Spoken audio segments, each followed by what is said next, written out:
Halo semuanya.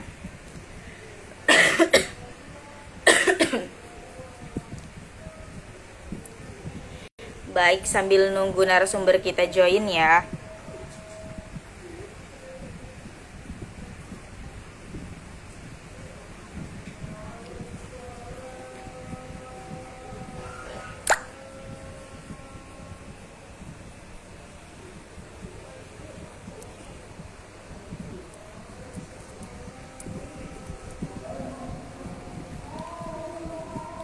Buat teman-teman yang misalkan udah join, boleh ajak teman-teman yang lainnya untuk segera join juga karena obrolan kali ini cukup menarik.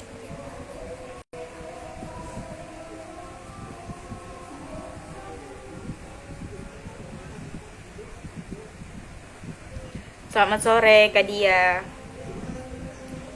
Kita masih nunggu narasumbernya untuk hadir ya.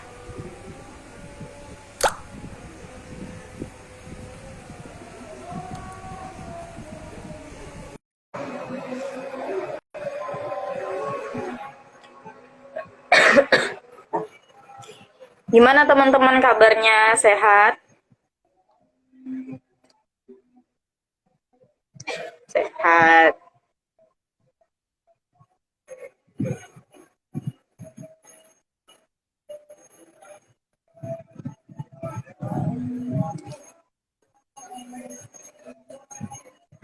Maaf ya, suara di luar ada tukang es jualan jadi agak berisik.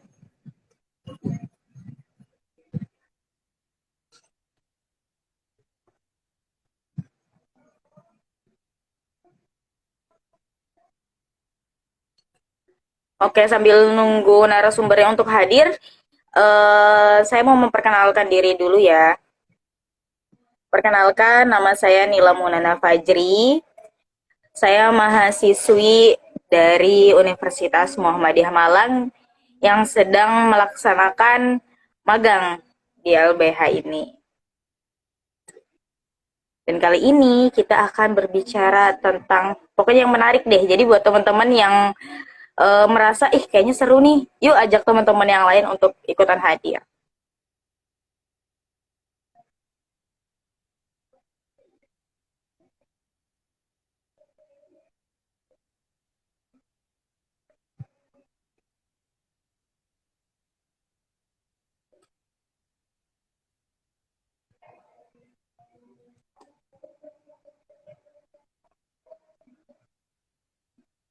Oke, sekarang narasumber kita sudah hadir.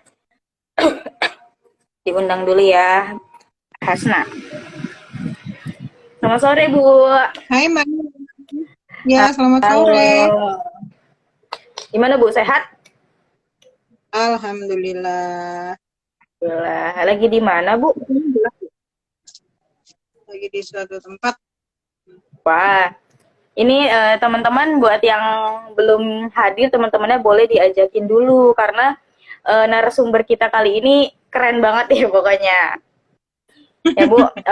Semoga seperti yang diprasangkakan. Oke, jadi Bu Hanifa ini biar enak dipanggilnya apa nih? Bu Hanifa, Bu Iva, Bunda, Biasanya dipanggil Bu Iva. Bu Iva. Baik, kalau gitu biar Iya. tak kenal maka tak sayang, saya panggil Bu Iva juga ya. Oke. Oke, jadi Bu Iva ini seorang kriminolog anak, teman-teman. Beliau yang biasanya dapat klien atau dapat keluh kesah tentang anak-anak ya, Bu? Iya, betul. Anak-anak Sekarang dan pas banget. perempuan, Mbak Nina. Wah, anak-anak dan perempuan. Jadi pas banget sama LBH balik kita, Bu. Jadi memang lebih concern kepada perempuan dan anak-anak.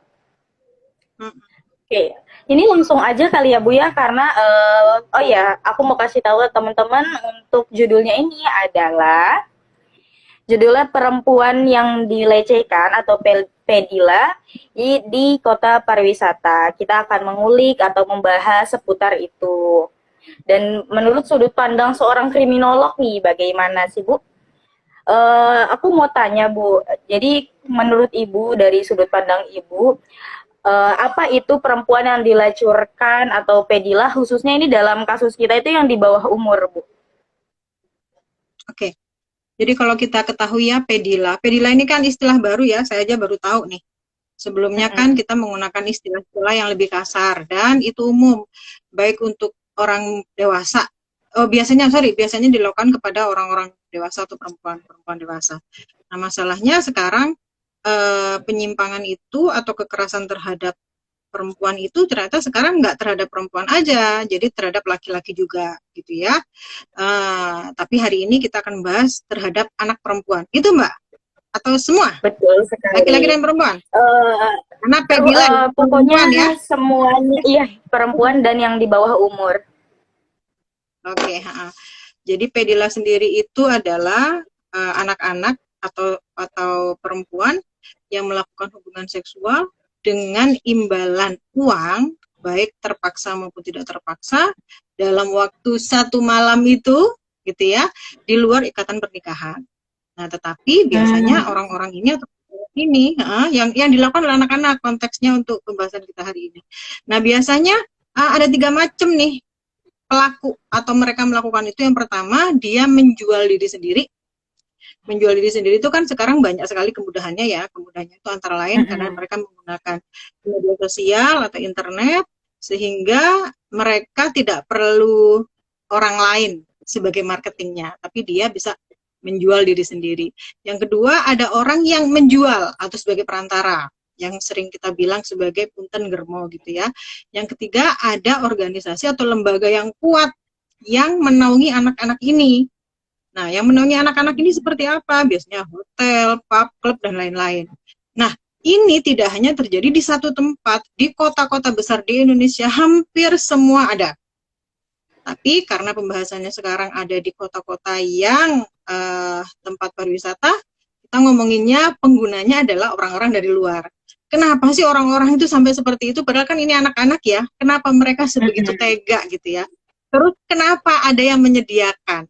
Hilangkah moral mereka? Hilangkah nilai-nilai keindonesiaan mereka gitu ya? Kenapa mereka tega banget melakukan hal itu? Kalau dari sisi kriminologi pasti ada.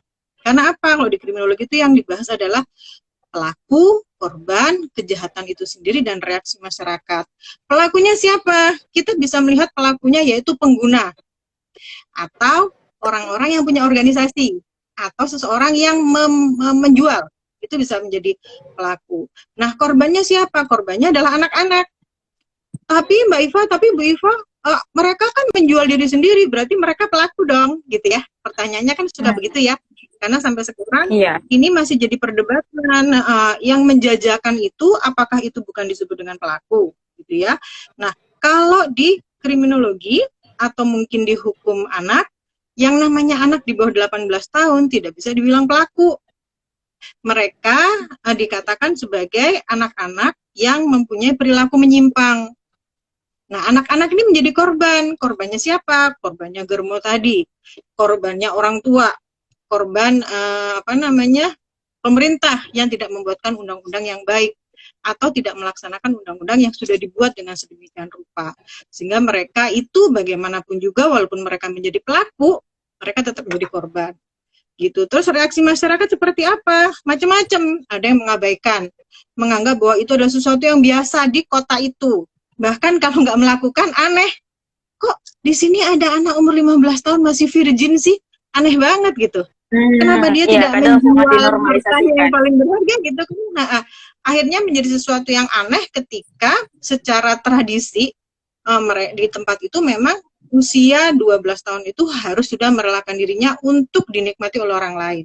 Nah, reaksinya macam-macam yang tadi itu, menjadi heran ketika anak masih virgin di usia 14 tahun, atau ada kemarahan, atau ada protes. Nah, masalahnya adalah reaksi ini membuat perbaikan atau tidak.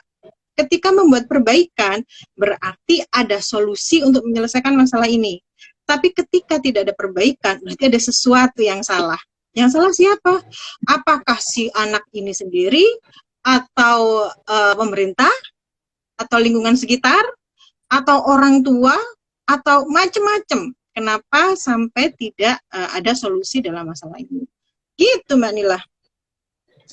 Jadi memang kadang ini berarti buat misalkan ada ya para anak-anak pedila yang suka Mm-mm, dibilang ih kok gini gitu. Itu mungkin mm-mm. mereka terjerumus gara-gara lingkungannya sendiri ya Bu ya. Iya Kalau betul. kalau boleh tahu nih Bu, selain Mhm, selain mungkin pergaulan bebas atau apapun itu, kalau mhm. ada faktor lain nggak Bu yang nyebabin seorang anak ini bisa terjerumus ke dalam praktik eksploitasi, Oke. khususnya di kota Kalau sampai pariwisata. Oke, kalau sampai saat ini sih pemenang faktor, pemenang faktor ya, pemenang sebab adalah kemiskinan. Itu masih mendominasi, katanya kemiskinan. Karena miskin, jadi harus bekerja seperti itu. Tapi masa iya sih, oh, banyak kok orang miskin yang nggak bekerja seperti itu. Berarti kan ada rentetan peristiwa yang lain kan. Berarti ada kemalasan, ya nggak? Ada pendidikan yang kurang, iya kan? Di negara di daerah-daerah lain banyak orang miskin tapi nggak bekerja seperti itu gitu loh. Jadi yang pertama yang jadi juara sebab adalah kemiskinan yang menjadi kambing hitam selalu. Yang kedua adalah pendidikan rendah. Karena pendidikan rendah itu berakibat anak-anak itu kurang pemahaman. Nah, yang berpendidikan rendah itu bisa anaknya, bisa orang tuanya. Sehingga mengambil jalan pintas, inilah pekerjaan yang paling enak gitu ya. Lalu eh, karena pemahamannya nggak ada, pendidikan rendah terus nggak ada kegiatan, ngapain nggak sekolah gitu. Sementara yang lain punya uang banyak, cantik-cantik, handphonenya iPhone gitu ya, apalagi yang mau dicari gitu ya nggak, iPhone-nya 13 Iya lagi ya. benar. Terus disfungsi keluarga, artinya ketika anak melakukan hal itu, merasa bahwa pekerjaan itu pekerjaan yang layak, mereka menerima ketika ditawarkan, berarti ada sesuatu yang salah dalam keluarganya. Bagaimana orang tuanya mengasuh, bagaimana orang tuanya mendidik atau memberikan nilai-nilai yang bagus, terus moralitasnya seperti apa, agamanya seperti apa. Jadi itu semua yang membuat anak menjadi nekat. Atau justru nggak nekat, tapi melakukan dengan sukarela. Terus apalagi ya? Tradisi. Tradisi di satu tempat yang menunjukkan bahwa setiap anak di usia tertentu atau sudah balik atau remaja itu boleh menjadi pedila. Boleh bukan menjadi pedila ya. Boleh, iya ya betul. Boleh menjadi pedila. Terus lingkungan atau peer group. Biasanya nih uh, ketika temannya melakukan hal itu, ya kan? Terus temannya kan ada perubahan nih, perubahan gaya hidup. Nah, si anak ini Lifestyle-nya jadi berubah ya Bu. mengikuti jejak temannya. Nah, mengikuti jejak temannya ini juga macam-macam. Ada yang melalui proses paksaan, ada yang dia mau sukarela. Namanya konformitas teman sebaya. Aku ngelihat nih kayaknya dia keren nih, kalau bekerja seperti itu kan gampang, nggak perlu keahlian khusus, nggak perlu ilmu khusus, nggak perlu gelar khusus, jadi aku kerja aja lah seperti itu. Jadi karena peer group yang membuat anak-anak menjadi melakukan hal sama dengan temannya. Lalu yang paling besar lagi adalah industri. Kenapa ada industri yang menjual anak-anak? Karena ada faktor-faktor tertentu dari anak-anak ini yang bisa dijual untuk menarik wisatawan. Kok wisatawan bukannya ke Indonesia itu bukannya mau melihat pemandangan? Itu kan kata kita ya, tapi ternyata orang-orang di luar sana menganggap bahwa wisata seks anak-anak itu menyenangkan. Nah, ketika ada permintaan, kita memberikan penawaran, kita menyiapkan itu semua. Padahal itu tidak sesuai, itu melanggar aturan. Sementara pelakunya, kalau kita ngomongin orang dari luar itu ada 3 tipe orang dari luar yang datang untuk wisata seks anak. Yang pertama, dia mencoba-coba. Artinya dia datang ke sini itu sebetulnya untuk menikmati pemandangan atau menikmati budaya Indonesia.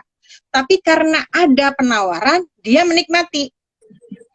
Yang kedua, ada orang asing yang datang ke Indonesia memang mencari anak-anak tapi remaja. Untuk Jadi ini dipakai beda gitu ya Bu dengan ya. pedofil. Oh Remaja beda. itu berarti anak-anak remaja remaja itu kan berarti sudah di atas usia 14 tahun.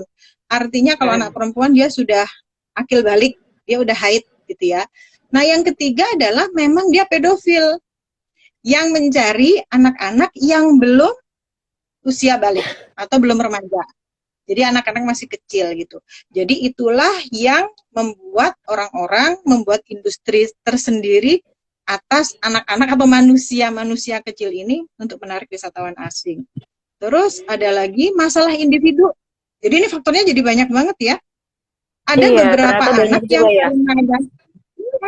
karena ketika dia bermasalah dan dia tidak bisa keluar dari zona permasalahan itu, dia memilih mencari penyelesaian dengan cara Yang lebih mudah. gitu. Misalnya nih, dia ketika masih kanak-kanak dia sudah punya pacar dan dia disakiti oleh pacarnya, misalnya gitu ya, di ghosting gitu ya, sehingga dia merasa bahwa aku ini tidak berharga, aku ini bukan pilihan, terus sementara aku sudah mengalami seks usia dini, sehingga yang harus aku lakukan sekarang adalah menjual diri saja karena aku sudah tidak berarti gitu. Terus selanjutnya apa, masih banyak lagi sih, gaya hidup yang terakhir ya, karena gaya hidup itu ternyata sekarang menjadi hal yang sangat-sangat penting bagi masyarakat, bagi remaja juga. Karena kalau nggak keren, kalau nggak ada yang like, kalau nggak cakep, kalau nggak barangnya nggak mewah, itu nggak oke gitu. Jadi karena gaya hidup akhirnya mereka rela dijual atau menjual diri. Gitu Mbak Nila. Ih, banyak ya ternyata. Iya, ternyata banyak gaya hidup apalagi terutama ya Bu ya, kayak kalau Iya, gaya handphonenya hidup. bukan iPhone nih, nggak asik nih, nggak masuk geng gitu. Iya. Kan nggak lucu kalau di foto di kaca terus nggak kelihatan kameranya 3, nggak oke banget. Nggak oke. Kalau misalkan ya Bu, kan ada berita tentang anak-anak yang mucikari, bukan anak remaja, jadi baru berusia 19 tahun, tapi dia udah jadi mucikari. Lalu ini customer ya, klien gitu disebutnya, mungkin si bapak-bapak datang ke dia untuk nanyain, saya mau yang di bawah umur, tolong cariin. Lalu si mucikari ini itu dia mencarikan, dan atas dasar tidak terpaksa datanglah dua perempuan gitu. Kalau di dalam beritanya diceritakan seperti itu, Bu. Nah, kalau menurut Ibu, fenomena ini dari misalkan mucikarinya saja baru termasuk masih remaja gitu ya, baru 19 tahun. Lalu untuk korbannya itu ada usianya antara 15 dan 17, itu ada 2 wanita, ada dua anak ya jauh disebutnya. Nah, itu kalau menurut Ibu bagaimana menelaah kasus tersebut? Oke. Jadi kembali lagi, sekarang itu karena kita dipapar oleh hal-hal yang bersifat hedon, kita itu sampai gelap mata ketika kita mau mencari kesenangan. Bukan hanya si yang umur 19 tahun tadi, 19 tahun itu kan udah bukan dibilang anak-anak ya, karena anak-anak itu kan 0 sampai 18 tahun. Jadi ketika 19 dia sudah menjadi dewasa muda. Ya kan? Jadi kalau dia melakukan pelanggaran, harusnya dia mendapatkan hukuman sesuai dengan undang-undang yang berlaku. Terus kenapa dia menjadi mucikari? Berarti kan ada sesuatu yang mendasari. Kalau yang kita bahas tadi sebelumnya adalah hedon tadi itu, kebutuhan bermewah-mewah seperti itu. Nah, apakah ini salah? Pasti salah lah. Terus kenapa si perempuannya malu atau mau, korbannya mau? Belum tentu korbannya mau. Biasanya korbannya itu kan ditipu, apalagi anak-anak. Anak-anak itu biasanya mau itu karena ditipu, dipaksa, diancam. Sehingga dia mau aja. Jadi kalau kita melihat dari si korbannya, berarti ini adalah anak-anak dengan konsep diri yang rendah, sehingga dia gampang diiming-imingi sesuatu gitu. Jadi ketika kita konsep diri kita bagus, positif, kita mau diiming-imingin apapun kita nggak akan mau gitu loh, karena kita tahu bahwa oh ini adalah aku dalam kondisi bahaya. Jadi gini Mbak, bukan hanya orang lain yang bisa menjual seseorang, pacar pun saat ini bisa menjual pacarnya. Jadi berhati-hatilah gitu ya. Berhati-hatilah itu untuk siapa? Untuk kita perempuan, bahkan untuk yang laki-laki. Karena sekarang kejahatan itu bisa dilakukan oleh siapapun. Hasil dari pembelajaran. Mereka belajar, oh kalau perempuan kan nggak mungkin nih disangka mau melakukan kejahatan. Berarti kalau aku melakukan kejahatan, orang nggak akan menuduh gitu. Akhirnya banyak perempuan yang melakukan kejahatan karena dia merasa bahwa dia aman-aman saja. Jadi dia menjual pacarnya itu sudah sangat-sangat biasa. Gitu. Benar sih Bu, Jadi kasus yang kemarin juga saya ikuti, si mucikari hmm, ini masih dalam proses dan dia masuknya undang-undang anak gitu ya. Jadi mungkin merasa amannya di situ ya Bu ya. iya, Kalau padahal kalau ngomongin, 19 dia sudah kena undang-undang dewasa karena dia oh sudah iya, bukan anak-anak lagi. Iya, ha-ha. Jadi hmm, nggak ada potongan hukuman. Itu mungkin dia merasa dia belum 21 tahun, tapi kalau di undang-undang anak-anak itu kan sampai 18. oh begitu. Kalau misalkan Ibu ngomongin tentang perundang-undangan gitu ya, ada nggak sih Bu undang-undang yang melindungi anak dari kekerasan seksual? Dan ada nggak sih undang-undang yang bisa gitu loh menjerat para pelaku, apalagi kalau dalam kasusnya ini pelakunya ya masih di bawah umur ataupun seperti yang tadi nih, agak bingung jadinya saya dapat berita dia masih masuknya undang-undang anak, perlindungan anak. Perlindungan anak. Nah, iya, gimana itu Bu? Oke. Jadi mungkin yang masuk ke Undang-Undang Perlindungan Anak itu adalah korbannya, karena korbannya masih di usia anak-anak. Tapi si mucikarinya tadi yang 19 tahun itu berarti sudah masuk dewasa awal. Di undang-undang sudah tidak masuk dia udah lewat ya dari Undang-Undang Perlindungan Anak. Nah, kita ini kan bukan orang hukum ya, tapi walaupun demikian kita tetap harus tahu apa yang menaungi kita sendiri sebagai perempuan atau anak-anak yang kita concern di dalam situ. Undang-undang yang membuat mereka itu terhukum itu kalau nggak salah hukumannya sampai 10 tahun penjara dan denda 200 juta. Ya, itu ada di pasalnya ya, pasal 88 Undang-Undang nomor 23 Undang-Undang nomor 35 tahun 2014 tentang sanksi pelaku eksploitasi anak. Ya, Undang-Undang nomor 88 pasal 88 Undang-Undang nomor 35 tahun 2014 itu sampai 200 juta. Tapi kenapa orang-orang itu masih melakukan sampai detik ini? Karena undang-undang ini tidak disosialisasikan atau hanya disosialisasikan kepada orang-orang yang concern di bidang ini, tapi tidak keluar gitu loh. Atau cara mereka mensosialisasikan, sekarang kan gampang nggak ya Mbak ya, sosialisasi itu kan bisa di media sosial ya. Bisa di mana aja. Bentuknya kurang menyenangkan. Terus iklannya nggak bikin happy, membosankan, menggurui gitu ya. Sehingga orang lewat-lewat aja, skip aja ketika ada lembaga-lembaga yang melakukan sosialisasi terkait undang-undang ini. Coba kalau semua orang tahu hukumannya 10 tahun penjara dan denda 200 juta. Mereka takut dong. Ya nggak? 100 Kenapa juta mereka duit gitu. takut? Jadi orang mikir gini, kalau aku mau menjual orang lain atau menjual anak, aku harus punya tabungan nih setidaknya 500 juta gitu ya, 200 juta untuk bayar denda, yang 300 juta itu dipakai untuk tabungan atau yang lain gitu ya. Jadi setidaknya minimal dia harus punya duit 200 juta dulu.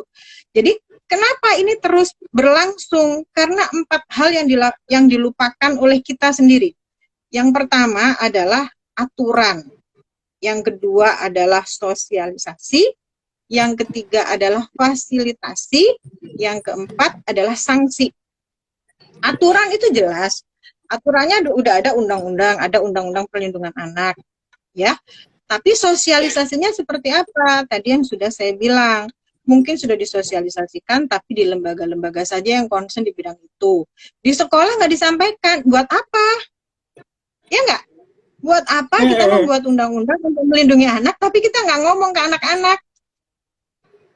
Enggak Mbak, nanti anaknya takut gitu. Ya, takut untuk melakukan itu kan bagus. Karena upayanya kan untuk pencegahan, gitu ya. Jadi harus sering disampaikan. Yang menyampaikan siapa? Orang-orang yang concern di bidang ini atau guru atau kepala sekolah yang sudah dididik tadi itu. Disampaikan. Kalau kalian melakukan hal ini, kalau bisa mereka tuh hafal sama hal-hal itu. Di luar kepala. Sehingga ada pagar ketika aku mau melakukan itu, aku akan dihukum 10 tahun. Aku akan membuang waktuku 10 tahun untuk dipenjara.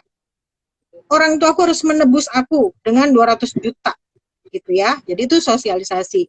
Terus yang tadi di media sosial itu bikin demo atau bikin iklan, bikin film yang sesuai dengan selera anak muda zaman sekarang atau anak-anak zaman sekarang. Sehingga membuat anak-anak itu tertarik untuk nonton. Jadi tidak membosankan. Lalu fasilitasi. Fasilitasi apa? Fasilitasi terhadap remaja-remaja ini biar mereka sibuk.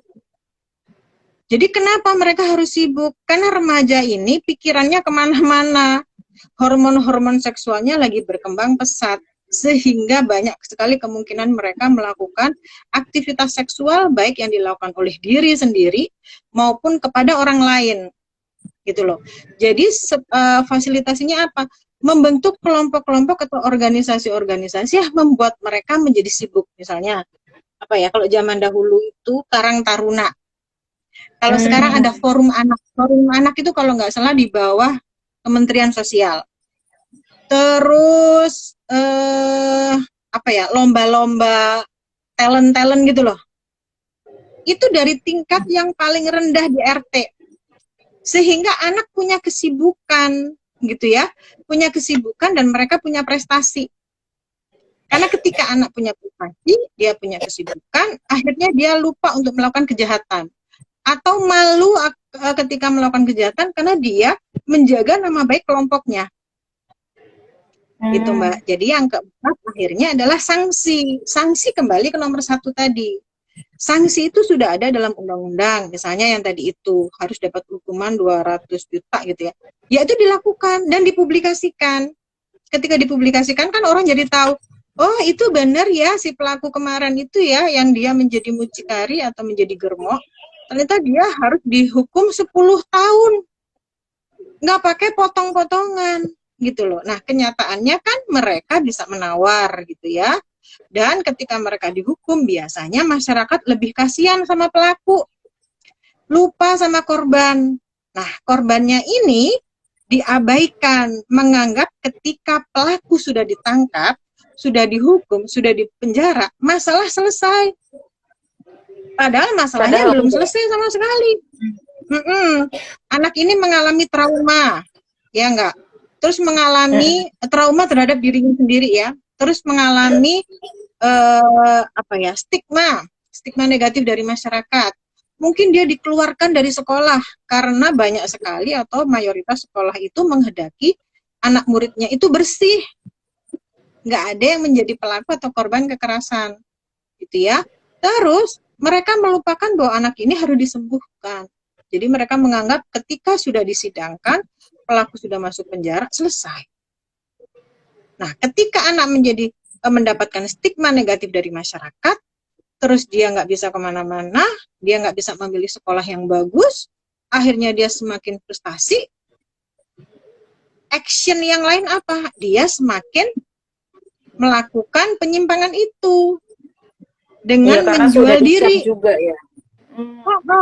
Karena ada label yang nempel di dirinya gitu. Itu yang membuat ini sangat-sangat bahaya dan sangat-sangat serius penanganannya gitu Mbak Nila.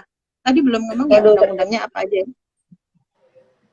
Iya, undang-undangnya ternyata kenapa Bu? Tadi kan baru sanksinya ya. Sebetulnya undang-undang yang melindungi anak itu ada Undang-Undang Nomor 35 Tahun 2014 itu yang membahas tentang larangan bagi semua pihak termasuk orang tua untuk melakukan eksploitasi pada anak, baik eksploitasi ekonomi dan atau eksploitasi seksual. Eksploitasi ekonomi itu berarti anak disuruh jualan. Misalnya kalau di Bogor itu di daerah Puncak itu ada anak-anak yang itu loh, Mbak Nila tahu nggak, yang jualan cobek itu loh Mbak. Oh iya ya. Itu kan berat banget ya. Nah itu kan berat banget ya gitu. Satu aja udah berat banget. Iya satu aja berat ya.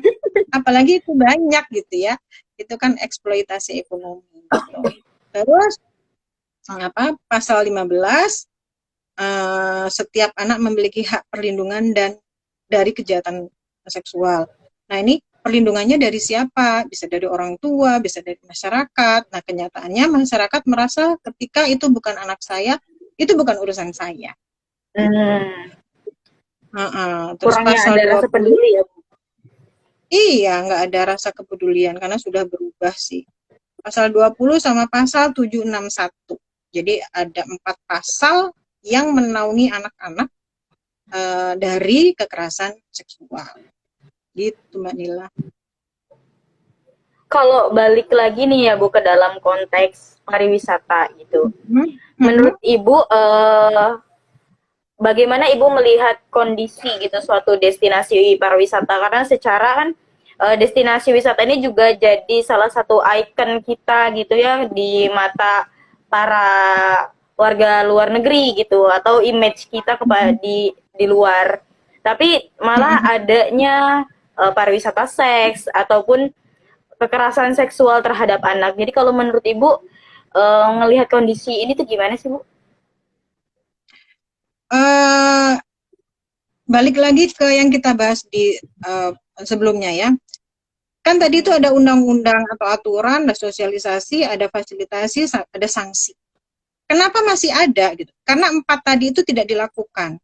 Ada undang-undang yang menaungi, diabaikan. Ya enggak? Terus ada praktek prostitusi, dibiarkan. Berarti kan harus disembuhkan semua komponen yang ada di tempat itu.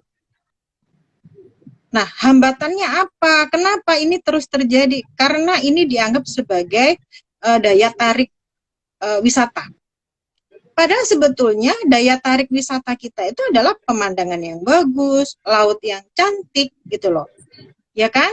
Nah, berarti kan tingkat moralitas warga di sekitar situ, mungkin pemerintah, ya enggak, orang tua, lembaga-lembaga terkait, terus, nah semuanya itu abai dengan hal ini. Akhirnya menganggap bahwa ini adalah sesuatu yang biasa. Ya kan? Padahal kan ini kejahatan gitu loh, ini kejahatan. Tapi ketika aturan atau hukuman itu ditegakkan, ketika ada turis atau orang asing atau warga lokal pun yang menggunakan atau memakai jasa anak-anak itu untuk jadi pedila, itu dihukum sesuai dengan aturan, harusnya menjadi bersih.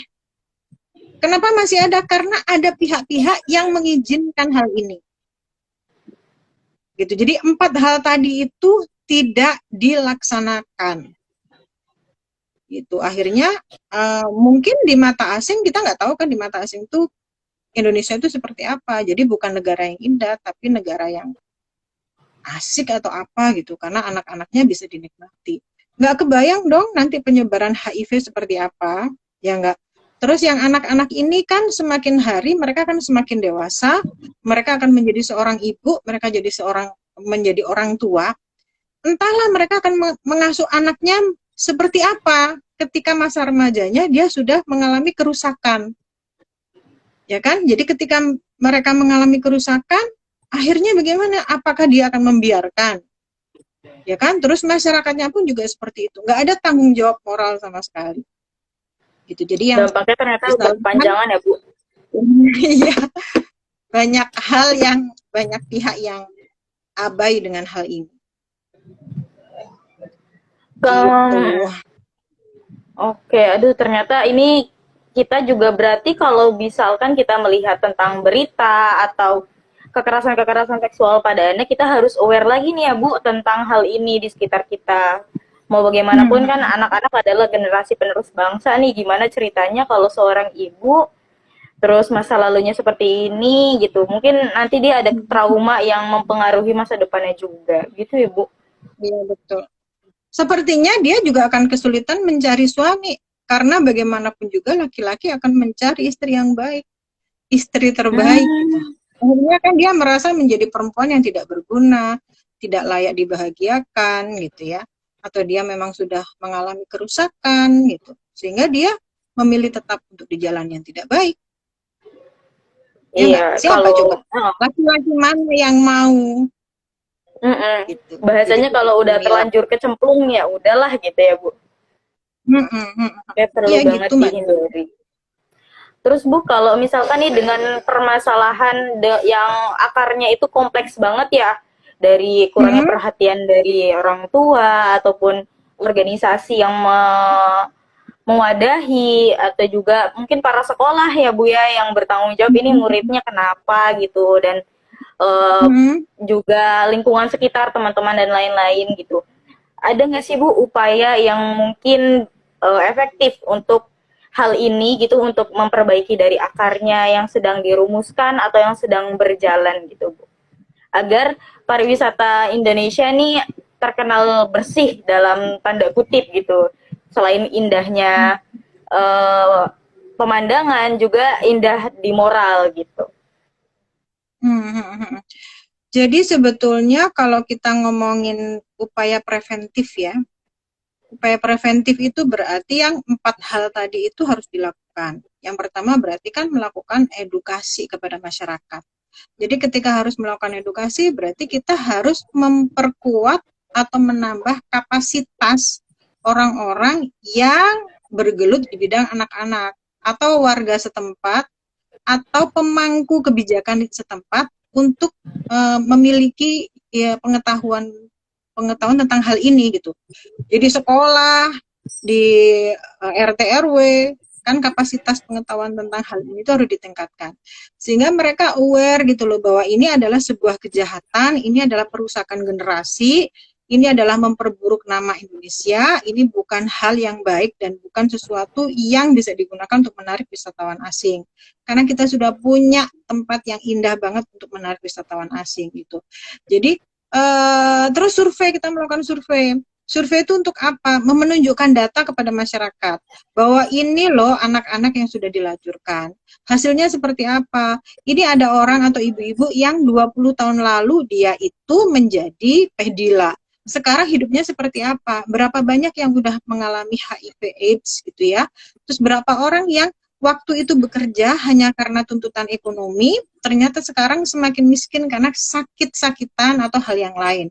Data ini yang bisa membuat orang bukan menakut-nakuti, tapi ini adalah kondisi sebenarnya yang terjadi. Jadi kan gini, orang itu kalau dikasih omongan doang, dia nggak akan bisa paham. Tetapi kalau dia itu mendapatkan gambaran, mendapatkan video, mendapatkan informasi yang jelas dan itu memang faktual terjadi, mereka bisa memikirkan. Setidaknya masuklah ke dalam pikiran mereka gitu ya, sehingga mereka bisa melakukan hal-hal yang lebih baik. Terus melakukan apa lagi? Yang pertama adalah melakukan penyelamatan kepada anak-anak yang sudah menjadi pedila itu. Diselamatkan dalam hal apa? Ada kelompok-kelompok atau LSM atau organisasi yang bergerak di bidang ini yang setelah survei dia harus menyelamatkan anak-anak ini. Setelah diselamatkan lalu diapain? Direhabilitasi. Setelah direhabilitasi harus diapain? Dipulangkan. Setelah dipulangkan harus apa? Harus diberdayakan. Nah, masalahnya si proses penyelamatan, rehabilitasi, pemulangan, terus pemberdayaan ini tidak bisa dilakukan oleh kita yang organisasi kecil. Tahu nggak, Mbak? Sementara organisasi kita ini kan mungkin kapasitas SDM-nya nggak banyak, kemampuannya juga karena berganti-ganti, misalnya yang ini udah pensiun, yang ini udah lepas dari pekerjaan, akhirnya kekuatan kita ini menjadi kekuatan yang lemah untuk menolong anak-anak ini.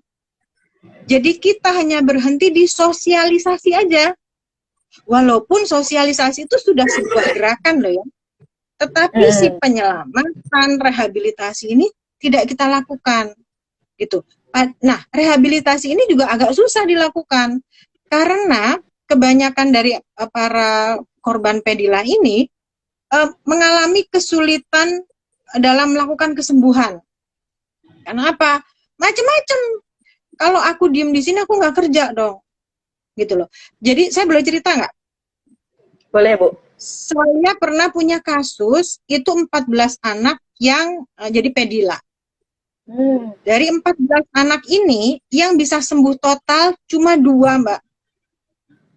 Yang 12 yang sisanya kembali lagi jadi pedila. Kok bisa? Kenapa? Kok bisa gitu ya? Karena gini, faktor intern mereka itu dia nggak ada pemahaman bahwa aku ini korban. Itu yang pertama.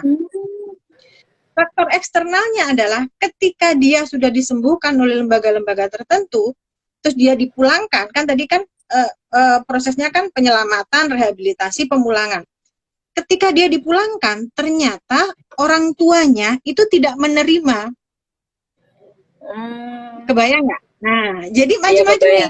Yang pertama, orang tuanya tidak menerima karena menganggap anak itu sudah membawa aib untuk keluarga. Itu satu, tipe orang tua yang pertama. Tipe orang tua yang kedua, dia menerima anaknya. Karena bagaimanapun juga, bagaimanapun kerusakan anak, ini adalah anaknya sendiri. Orang tua menerima, tapi masyarakat tidak menerima. Jadi masyarakat mengolok-olok gitu ya, atau melabel. Nah, akhirnya si anak ini merasa bahwa aku memang tidak bisa hidup di masyarakat normal. Sehingga aku harus kembali lagi ke pekerjaanku awal. Walaupun awalnya dia jadi korban. Akhirnya dia merelakan diri. Jadi Mbak, ada 12 orang ini yang udah mulai sakit di daerah alat kelaminnya. Ada yang sampai lupa nama aslinya. Dan mereka mengalami kekerasan. Sampai lupa. Dan mereka mengalami kekerasan seksual dan fisik itu yang luar biasa. Karena sehari-hari dia itu harus melayani 4-6 orang hari biasa. Kalau weekend dia harus melayani 9 orang. Sehingga kebayang dong dia mengalami kekerasan seksual dan kekerasan fisik. Karena mereka juga harus melakukan hal-hal atau aktivitas seksual yang tidak biasa. Karena itu menyangkut keinginan dari si pemakai. Gitu loh. Akhirnya kan anak ini kan awalnya jadi korban, terus ditolak sama keluarga kan, akhirnya dia menjadi, oh ternyata aku ini nggak layak hidup di lingkungan yang baik, aku akan menjadi pelaku lagi. Aku akan bekerja di tempat yang awal. Atau gini Mbak Nila, kami kan melakukan rehabilitasi itu untuk menyembuhkan dia dari sisi psikologis.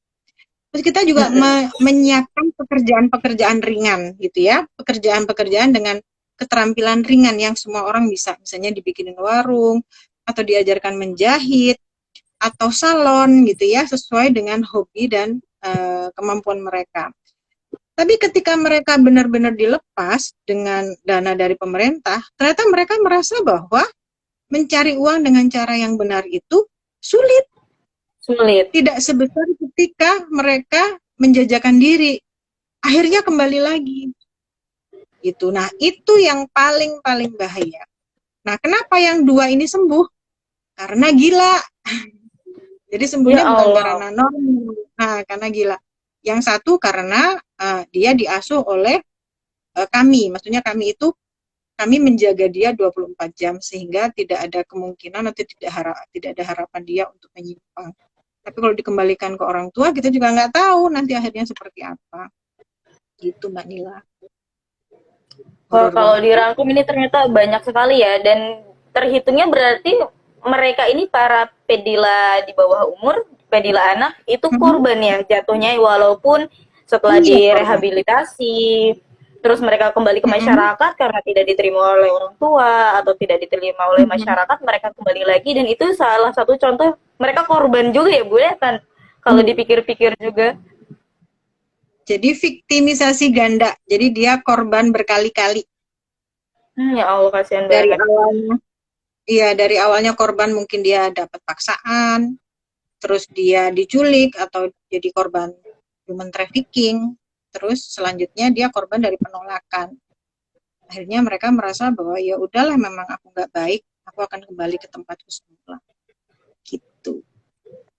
Berarti kalau untuk dilihat ini para pelaku dari pedila anak terkhususnya di kota pariwisata ya, di wilayah pariwisata itu banyak ya Bu ya, dari juga organisasi-organisasi, mungkin hotel-hotel yang menyediakan jasa tersebut juga berperan besar juga ya Bu untuk Iya. perusakan anak gitu.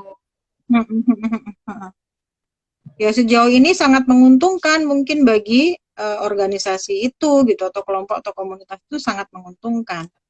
Gitu. Jadi sampai dia mengenyampingkan moral, nilai-nilai, terus kejahatan itu sendiri. Dia mengenyampingkan itu semua. Keren Cuman banget. demi mungkin biar hotelnya dia jadi rame gitu ya, rame Iya pengunjung, betul. rame Namanya juga turis. industri kan ya. Jadi ketika itu digunakan sebagai industri, apapun bisa dijual gitu. Bahkan mungkin binatang tidak melakukan itu, tapi manusia bisa melakukan itu untuk mencari Benar. keuntungan dirinya. Ih. Serem banget ya Bu ini buat teman-teman, apalagi kayaknya emang kita harus banyak-banyak ngobrol tentang gini. Soalnya terkadang memang benar Bu, ini bahasan yang dibilang ih cukup serem gitu, sensitif untuk dibahas yang bikin orang mungkin tersinggung atau takut. Tapi memang kalau kita melihat dampaknya itu memang harus banget dibahas gitu ya Bu. Iya betul. Apalagi sekarang internet di mana-mana, sekarang menjual diri semakin mudah. Nggak perlulah menggunakan pihak lain gitu ya. Kita bisa menjual diri sendiri dengan keuntungan yang tidak dipotong. Karena saya punya klien juga gitu. Ngapain Bu Iva harus titip ke orang? Saya kan bisa menjual sendiri tanpa potongan gitu. Dan itu sudah ada di pikiran anak-anak. Nah, seremnya lagi, dia nggak merasa menjadi pelaku, dia juga nggak merasa jadi korban. Ini kalau di kriminologi namanya kejahatan non konvensional, di mana tidak ada korban, tidak ada pelaku, tidak ada tempat kejadian perkara, tidak ada saksi, tidak ada bukti. Karena pelakunya nggak merasa menjadi pelaku, yang korban nggak merasa jadi korban, tempatnya nggak ada. Bahkan mereka bisa melakukan pelecehan secara virtual. Mereka menganggap Iya. bahwa itu adalah sesuatu yang biasa gitu. Itu Mbak. Jadi Dan kalau sesuatu virtual yang kan lebih menguntungkan ya. lebih luas lagi. Lebih luas lagi karena penggunanya bisa dari negara manapun gitu ya. Terus kan kita nggak tahu apakah kita direkam, nanti akan dipublikasikan lagi, kita kan nggak tahu. Gitu. Waduh, serem Itu banget nih. Mbak. Nggak kerasa banget tapi Serem. ini Bu, kita udah hampir sejam kita ngobrol. Ternyata banyak sekali yang harus diulik ya. Dan juga serem ini. Jadi ngebuka mata aku terkhusus aku gitu ya. Dan mungkin teman-teman yang nonton juga kalau ternyata hal yang seperti ini kita harus aware dan nggak boleh lupa 4 hal yang tadi ya Bu ya. Aturan, sosialisasi, fasilitasi, dan sanksi. Itu yang paling penting untuk mengurangi nih angka-angka kejahatan seksual pada anak. Terima kasih banyak Bu, ini insight baru buat saya, keren banget. Bahasanya itu ada yang komentar, Mbak Iva idolaku gitu. Hai, oh ini Bu Dokter ini, dokter muda yang keren Masya banget. Allah. Hai Dok, apa kabar Dok? Sore Dok.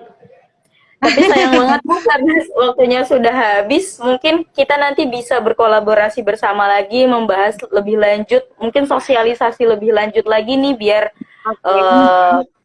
apalagi kan pariwisata Bali juga termasuk ya kota pariwisata yang populer gitu di kalangan para turis. Jadi hal ini jadi sesuatu yang berguna banget buat kita biar nggak ada lagi nih orang tua ataupun organisasi yang mau memberikan anak-anaknya pada para turis untuk di apa ya sebutannya, saya takut untuk dijual gitu seksnya. Terima kasih banyak Ibu, ini karena sudah itu apa mungkin Ibu Sama-sama ada Mbak Nila. terakhir kata-kata terakhir untuk para kita generasi berikutnya, generasi bangsa mengenai seks ini, apa ya, mengenai kekerasan seksual. Oke, baik. Teman-teman, jangan pernah merasa bahwa dunia ini sedang aman gitu ya. Kita sekarang sedang tidak aman. Bahkan terhadap teman-teman yang dekat dengan kita, atau pacar, atau seseorang yang dekat dengan kita nggak tahu motivasi mereka mendekati kita itu seperti apa. Sejauh apa mereka menyayangi kita. Jadi hati-hati sekali, jaga pandangan, jaga kemaluan. Jangan mudah percaya dengan siapapun, karena siapapun bisa menjual kita atau melecehkan kita. Jadi sebelum kita melindungi orang lain, silahkan atau ayo kita lindungi diri sendiri. Karena ketika kita bisa melindungi melindungi diri sendiri, kita merasa berharga dengan diri sendiri, kita juga merasa berharga terhadap orang lain. Sehingga kita bisa membantu orang lain untuk menjadi lebih kuat, sama seperti ketika kita menguatkan diri sendiri. Gitu. Aduh, mantap banget nih. Farewell speech dari Bu Iva. Buat teman-teman, jangan lupa untuk cintai diri sendiri. Karena, apa ya, ke seksual itu cuma sementara gitu, kepuasan hasratnya ya Bu. Dampaknya lebih panjang daripada bermalamnya gitu. Terima kasih Dan nggak banyak ada Bu Iva. Iya, Ya, Vanilla. seru banget. Terima kasih banyak ya Bu, udah join, sudah memberikan Sampai ketemu kapan-kapan insight ya. yang keren. Iya, wajib Bu, wajib ketemu. Saya juga jadi ngefans sama Bu Iva. Oke, sukses ya Mbak. Semoga bermanfaat. Teman-teman, Iya. terima kasih ya sudah hadir, yang sudah nonton ya. Terima Oke, kasih saya pamit teman-teman ya, dan Bu Mila. Iva. Siap Bu, terima kasih banyak. Oke, yuk, assalamualaikum. Waalaikumsalam. Terima kasih teman-teman yang sudah hadir dan jangan lupa apa yang sudah disampaikan oleh Bu Iva disimpan baik-baik dan diresapi untuk melindungi diri sendiri dan sekitar. Terima kasih semuanya.